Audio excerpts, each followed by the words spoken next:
আসসালামু আলাইকুম, আমি সোনিয়া আক্তার, সিনিয়র ফিজিওথেরাপিস্ট হিসেবে কর্মরত আছি পালা পেইন অ্যান্ড রিহ্যাবিলিটেশন কেয়ারে। আজকে আমরা আলোচনা করব গর্ভাবস্থায় কবজি ব্যথা। গর্ভাবস্থায় কবজি ব্যথা খুবই কমন একটি সমস্যা।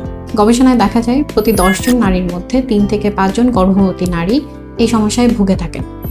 এই সময়ে বিভিন্ন ধরনের হরমোনাল পরিবর্তন এবং কবজির নড়াচড়াজনিত কারণে দেখা যায় যে আমাদের হাতের এই অংশটিতে নার্ভে প্রেসার পড়ে, যার ফলশ্রুতিতে আমাদের কবজি থেকে আঙ্গুল পর্যন্ত ব্যথা, অবশ বা ঝিমঝিম অনুভূত হয়। এছাড়াও অনেক সময় দেখা যায় আঙ্গুল ফুলে যেতে পারে, যার ফলশ্রুতিতে আমাদের মুঠি করতে এবং এছাড়াও বিভিন্ন ধরনের দৈনন্দিন কাজ করতে অসুবিধা অনুভূত হয়। রাতে ঘুমানোর সময় অথবা ঘুম থেকে ওঠার পরবর্তী সময় এই সমস্যার তীব্রতা বেড়ে যায়। আসুন জেনে নিই গর্ভাবস্থায় কবজি ব্যথায় করণীয় কী কী। প্রথমত, যে কাজ করলে অথবা যে পজিশনে থাকলে কবজি ব্যথা বেড়ে যাচ্ছে সেই কাজ এবং সেই পজিশন অ্যাভয়েড করুন। কবজিকে সবসময় নিউট্রাল পজিশনে রাখার চেষ্টা করুন। দরকার হলে নাইট স্প্লিন্ট অথবা কম্প্রেশন ব্যান্ডেজ ব্যবহার করুন। ভারী জিনিস তোলা থেকে বিরত থাকুন। ঘুমানোর সময় হাত উঁচু করে রাখুন।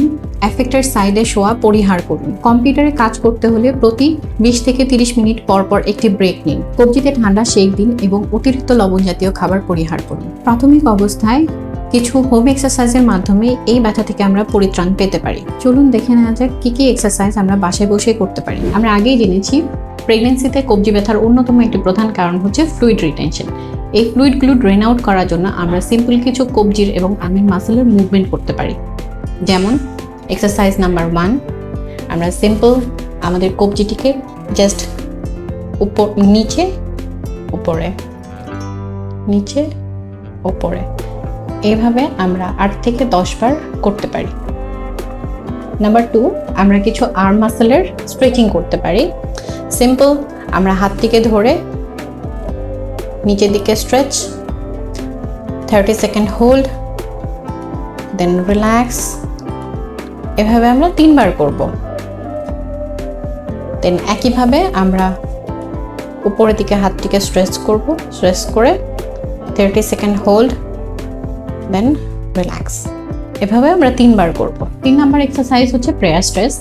সিম্পল আমরা 2 হাতের কবজিকে একসাথে রেখে আস্তে আস্তে হাতটিকে নামানোর চেষ্টা করব এবং এই সময়টায় এই অংশটাতে আমরা টান অনুভব করব।